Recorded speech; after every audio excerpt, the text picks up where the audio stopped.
Čujemo sada i trenera Crvene zvezde. Gospodine Dostaniću, prilično neprijatna situacija za Crvenu zvezdu, poraz u prvom meču. Šta je potrebno uraditi da bi Zvezda igrala bolje u revanšu koji vas očekuje 5. augusta? Ma sigurno da mora ispravimo neke greške što smo učinili danas, to jest primili smo gol iz auta, primili smo gol iz kornera. To su stvari koje ne praštaju na ovom nivou. Ima druga utakmica, ja mislim još ništa nije izgubljeno, ali mislim da moji igrači još mogu mnogo bolje. Da li ćete od vaših igrača tražiti da pokažu igru kao što su to učinili od početka drugog poluvremena pa sve do momenta kada su postigli pogodak? Sigurno da smo primili taj drugo gol nesrećno i u zlo vreme, a šta da radimo, sigurno ćemo učiniti sve da u Bratislavi odigramo jednu dobru utakmicu. Hvala i srećno Bratislavi. Hvala vam.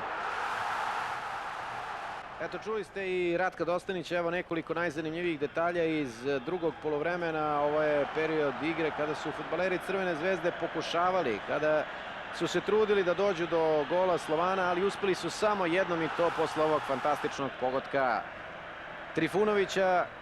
I taman kada se očekivalo da će crveno-beli krenuti ofanzivnije, krenuti hrabrije, usledio je taj drugi pogodak posle kornera, iskusni centar half.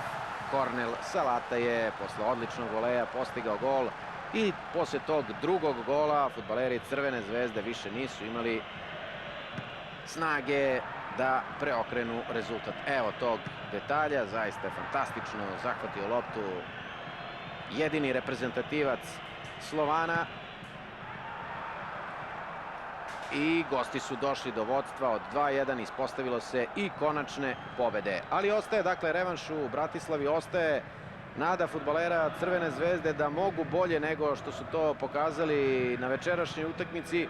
Koliko bolje vidjet ćemo u Bratislavi. U svakom slučaju Slovan ima veliku prednost, čak ni pobeda Crvene zvezde od 1:0 ne bi crveno-bele odvela u sledeću rundu kvalifikacija, ali treba pokušati, ne treba se predavati čak ni posle poraza na svom stadionu. Dakle, toliko